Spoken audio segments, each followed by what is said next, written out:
Bismillahirrahmanirrahim. Alhamdulillahirrahmanirrahim. Wabihi nasta'in wa ala umuri dunya waddin. Wassalatu wassalamu ala asrafil anbiya'i wal mursalin wa ala alihi wa sahbihi ajma'in, amma ba'du. Puji syukur marilah kita panjatkan kepada Allah Subhanahu wa taala, karena atas rahmat dan hidayahnya kita dapat berkumpul di tempat yang insyaallah dimuliakan oleh Allah ini. Salawat dan salam semoga selalu tercurahkan kepada junjungan kita Nabi Muhammad sallallahu alaihi wasallam. Baiklah, yang pertama kami dari kelompok 4 berterima kasih kepada dosen pengampu kami, yakni Bapak Dr. Nahrawi SHMH selaku dosen pengampu mata kuliah Hukum Dagang.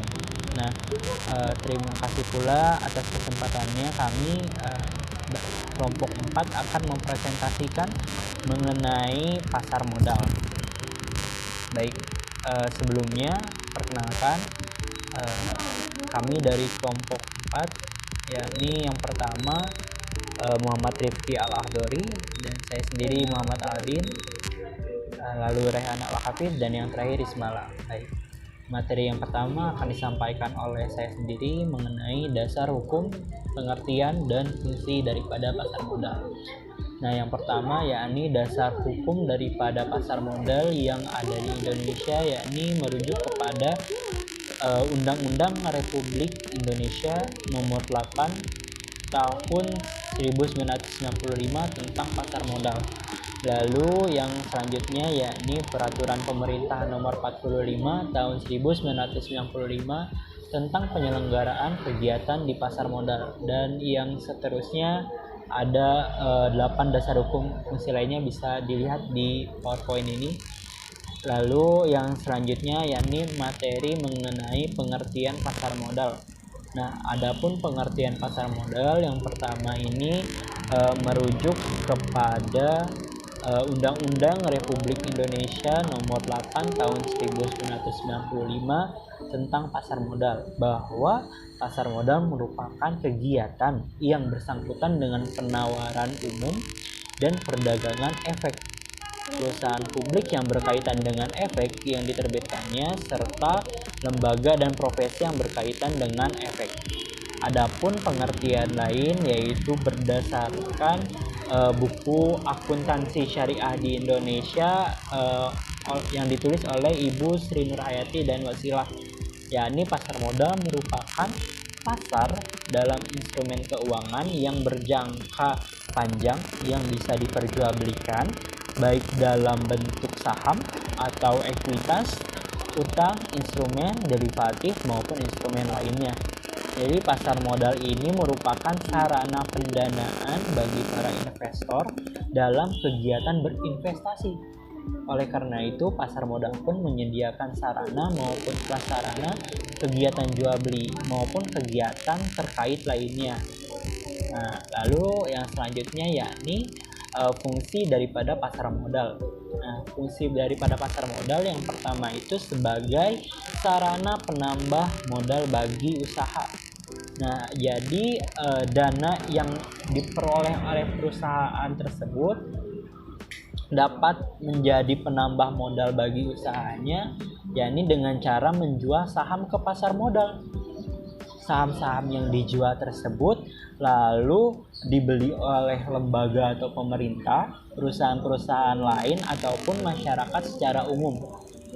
Nah, jadi saham-saham yang dibeli oleh masyarakat atau lembaga atau perusahaan lainnya itu menjadi tambahan modal bagi perusahaan yang menjual sahamnya di pasar modal gitu. Lalu yang selanjutnya yakni sebagai sarana pemerataan pendapatan. Nah, setelah saham tersebut dibeli oleh investor baik dalam perusahaan maupun masyarakat umum, saham tersebut apabila mendapat keuntungan daripada saham tersebut, perusahaan tersebut mendapat keuntungan, orang yang menanamkan sahamnya atau berinvestasi pada saham tersebut akan mendapatkan dividen atau bagian dari keuntungan perusahaan. Nah, oleh karena itu pasar modal ini juga dapat menjadi suatu sarana pemerataan pendapatan atau menjadi tambahan pendapatan bagi para investor tersebut. Lalu yang selanjutnya yakni fungsinya sebagai sarana peningkatan kapasitas produksi. Jadi setelah seseorang itu berinvestasi, investor itu menanamkan saham, nah dana yang diinvestasikan tersebut menjadi tambahan modal bagi para pengusaha atau para pemilik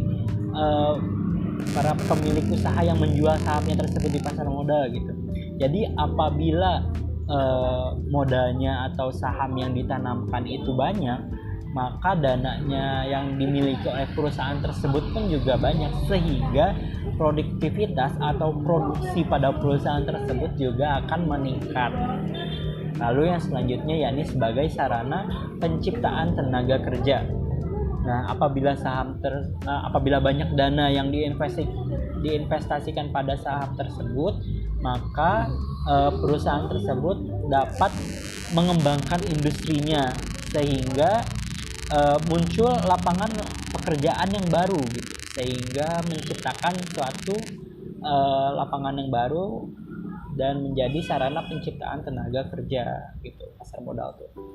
Yang selanjutnya ini sebagai sarana peningkatan pendapatan negara. Jadi para investor yang mendapatkan dividen atau mendapatkan keuntungan, tentu saja mereka diwajibkan untuk membayar pajak. Nah, pajaknya tersebut tentu saja menjadi suatu tambahan pendapatan negara gitu.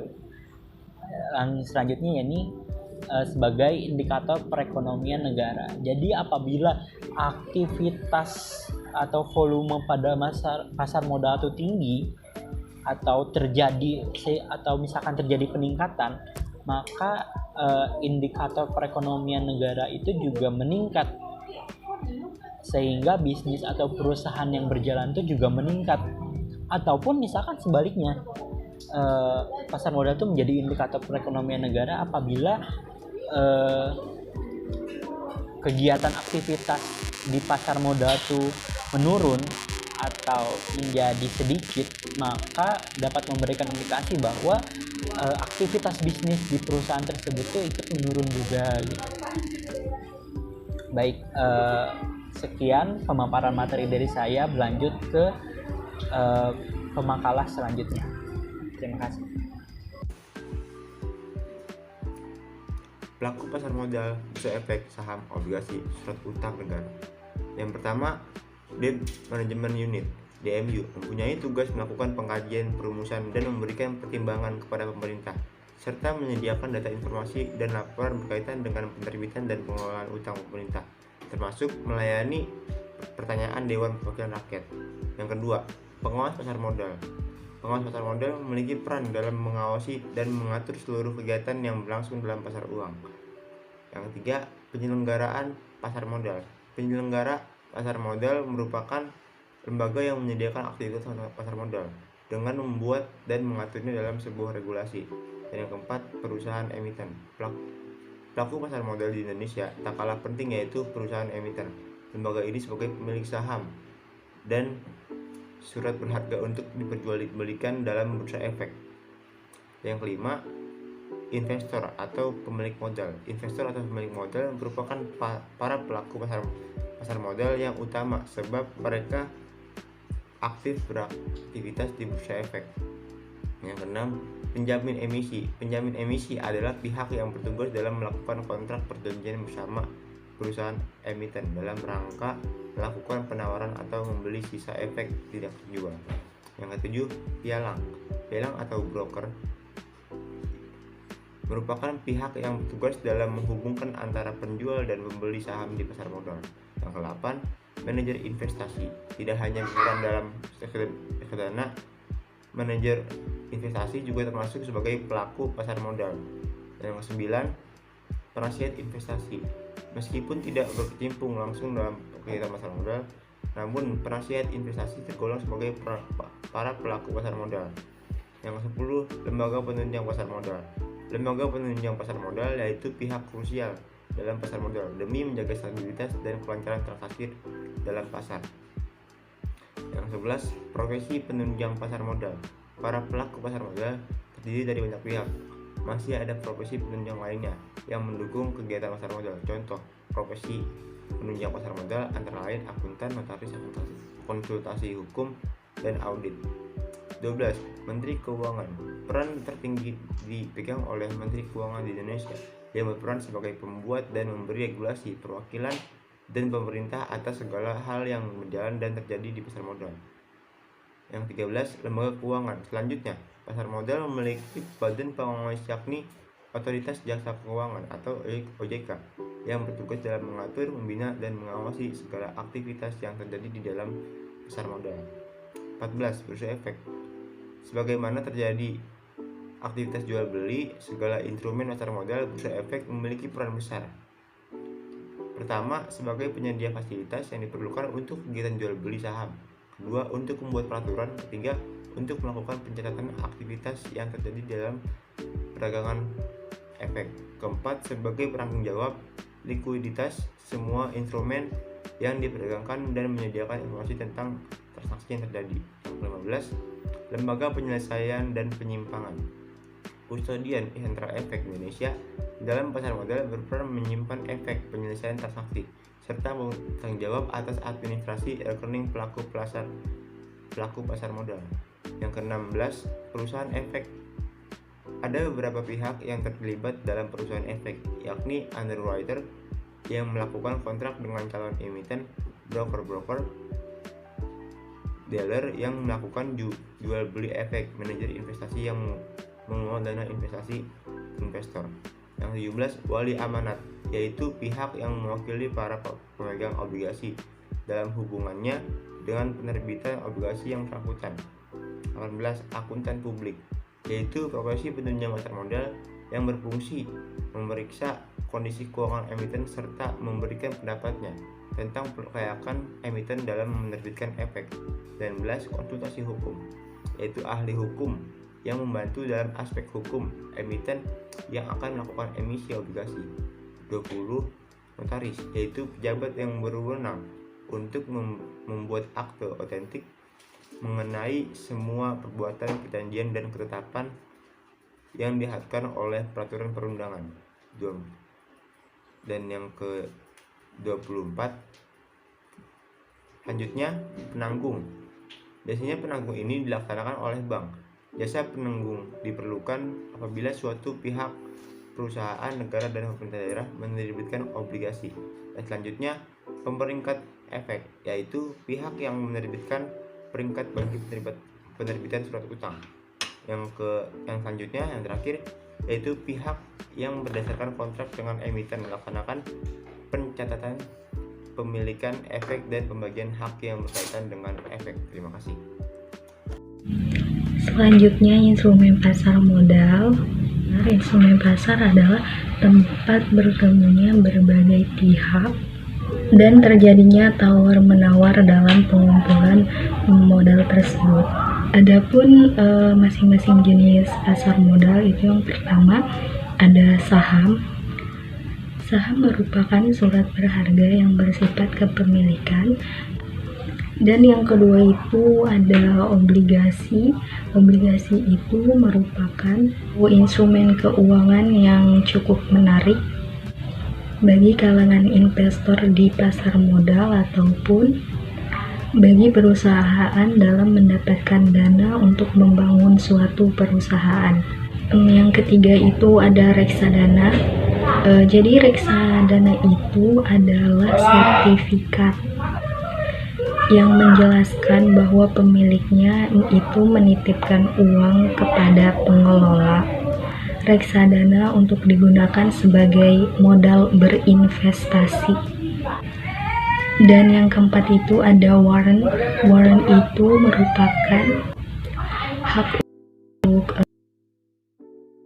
saham biasa pada waktu dan harga yang sudah ditentukan.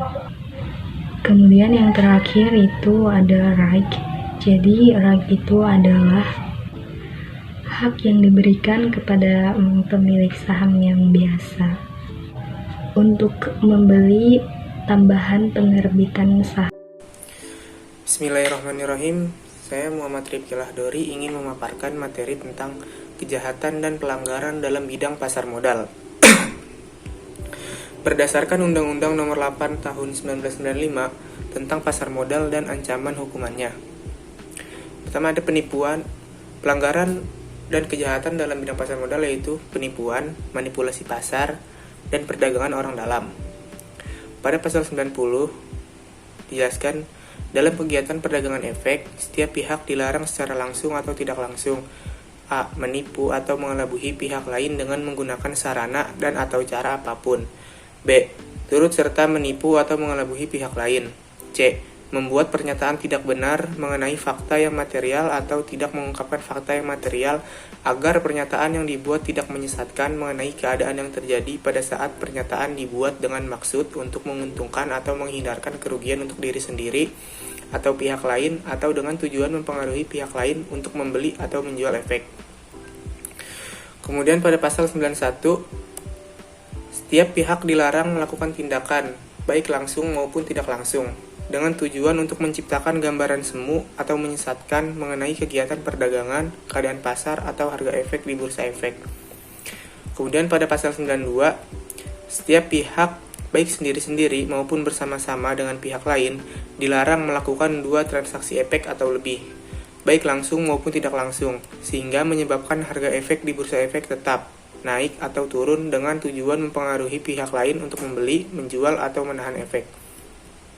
Selanjutnya pada pasal 93, setiap pihak dilarang dengan cara apapun membuat pernyataan atau memberikan keterangan yang secara material tidak benar atau menyesatkan sehingga mempengaruhi harga efek di bursa efek apabila pada saat pernyataan dibuat atau keterangan diberikan. A. Pihak yang bersangkutan mengetahui atau sepatutnya mengetahui bahwa pernyataan atau keterangan tersebut secara material tidak benar atau menyesatkan. B. Pihak yang bersangkutan tidak cukup berhati-hati dalam menentukan kebenaran material dan pernyataan atau keterangan tersebut. Kemudian pada pasal 94, Bapepam dapat menetapkan tindakan tertentu yang dapat dilakukan oleh perusahaan efek yang bukan merupakan tindakan yang dilarang, sebagaimana dimaksud dalam pasal 91 dan pasal 92. Kemudian pada pasal 95, orang dalam dari emiten atau perusahaan publik yang mempunyai informasi orang dalam dilarang melakukan pembelian atau penjualan atas efek. A. Emiten atau perusahaan publik dimaksud. B. Perusahaan lain yang melakukan transaksi dengan emiten atau perusahaan publik yang bersangkutan. Pada pasal 96, orang dalam sebagaimana dimaksud dalam pasal 95 dilarang. A. Mempengaruhi pihak lain untuk melakukan pembelian atau penjualan atas efek yang dimaksud. B. Memberi informasi orang dalam kepada pihak manapun yang patut diduganya dapat menggunakan informasi dimaksud untuk melakukan pembelian atau penjualan atas efek. Kemudian pasal 97 ayat 1. Setiap pihak yang berusaha untuk memperoleh informasi orang dalam dari orang dalam secara melawan hukum dan kemudian memperolehnya dikenakan larangan yang sama dengan larangan yang berlaku bagi orang dalam sebagaimana dimaksud dalam pasal 95 dan pasal 96. Ayat 2. Setiap pihak yang berusaha untuk memperoleh informasi orang dalam dan kemudian memperolehnya tanpa melawan hukum tidak dikenakan larangan yang berlaku bagi orang dalam sebagaimana dimaksud dalam pasal 95 dan pasal 96 sepanjang informasi tersebut disediakan oleh emiten atau perusahaan publik tanpa pembatasan. Pasal 98. Perusahaan efek yang dimiliki informasi orang dalam mengenai emiten atau perusahaan publik dilarang melakukan transaksi efek emiten atau perusahaan publik tersebut, kecuali apabila a. transaksi tersebut dilakukan bukan atas tanggungannya sendiri, tetapi atas perintah nasabahnya. B. Perusahaan efek tersebut tidak memberikan rekomendasi kepada nasabahnya mengenai efek yang bersangkutan. Selanjutnya pada pasal 99, Bapepam dapat menetapkan transaksi efek yang tidak termasuk transaksi efek yang dilarang sebagaimana dimaksud dalam pasal 95 dan pasal 96. Kemudian atas pelanggaran-pelanggaran tersebut ada sanksi administratif yang dijelaskan pada pasal 102 ayat 1. Bapepam mengenakan sanksi administratif atas pelanggaran undang-undang ini dan atau peraturan pelaksanaannya yang dilakukan oleh setiap pihak yang memperoleh izin, persetujuan, atau pendaftaran dari Bapepam. Ayat 2. Sanksi administratif sebagaimana dimaksud dalam ayat 1 dapat berupa a. peringatan tertulis, b. denda yaitu kewajiban untuk membayar sejumlah uang tertentu, c. pembatasan kegiatan usaha, D. Pembekuan kegiatan usaha. E. Pencabutan izin usaha. F. Pembatalan persetujuan. Dan G. Pembatalan pendaftaran. Kemudian ayat 3, ketentuan lebih lanjut mengenai sanksi administrasi sebagaimana dimaksud dalam ayat 1 dan ayat 2 ditetapkan dengan peraturan pemerintah. Selain sanksi administratif, ada juga ketentuan pidana yang dijelaskan pada pasal 104. Setiap pihak yang melanggar ketentuan sebagaimana dimaksud dalam pasal 90, pasal 91, pasal 92, pasal 93, pasal 95, pasal 96, pasal 97 ayat 1, dan pasal 98 diancam dengan pidana penjara paling lama 10 tahun dan denda paling banyak 15 miliar rupiah. Dari pasal-pasal di atas telah menggariskan jenis-jenis tindak pidana di bidang pasar modal seperti penipuan, manipulasi pasar, dan perdagangan orang dalam, serta ancaman hukumannya dari sanksi administrasi hingga sanksi pidana. Sekian dari saya. Assalamualaikum warahmatullahi wabarakatuh. Baik, sekian presentasi dari kami. Adapun kesimpulannya yakni pasar modal merupakan suatu tempat mencari dana atau tempat jual beli saham ataupun obligasi yang kelak saham tersebut akan dibeli oleh para investor baik dalam bentuk lembaga maupun masyarakat secara umum. Nah, dari investasi yang diberikan oleh para investor tersebut, nanti dananya akan diolah atau dipergunakan oleh perusahaan yang menerima investasi tersebut untuk diputar atau digunakan dalam meningkatkan produktivitas produksi daripada tempat perusahaan tersebut. Adapun para investor kelak nanti akan menerima dividen atau keuntungan, yakni keuntungan bagi hasil daripada investasi yang diberikannya tersebut apabila perusahaan tersebut mendapatkan keuntungan. Lalu pihak-pihak yang terkait dalam pasar modal yaitu ada DMU atau Debt Management Unit, pengawas pasar modal, penyelenggara pasar modal, perusahaan emiten, investor pemilik modal, penjamin emisi, pialang, manajer investasi, penasihat investasi, lembaga penunjang pasar modal, profesi penunjang pasar modal, lembaga keuangan, bursa efek, lembaga penyelesaian dan penyimpangan, lembaga perusahaan efek, wali amanat, akuntansi publik, konsultan hukum, notaris, penanggung atau guarantor, pemeringkat efek, dan biro administrasi efek. Para penyelenggara para pihak-pihak yang terkait pada pasar modal tersebut memiliki peran masing-masing, yang mana peran tersebut saling mengisi satu sama lain. Nah, lalu kesimpulan yang terakhir yakni mengenai instrumen pasar modal yang diperdagangkan dalam bentuk surat-surat berharga yang dapat diperjualbelikan kembali oleh pemiliknya, baik instrumen pasar modal yang bersifat kepemilikan atau bersifat utang. Nah, instrumen pasar modal yang bersifat kepemilikan ini diwujudkan dalam bentuk saham, sedangkan yang bersifat utang diwujudkan dalam bentuk obligasi. Jenis-jenis instrumen pasar modal antara lain ada 5 hal atau 5 jenis, 5 macam, yakni yang pertama saham, obligasi, reksadana, dan waran dan right.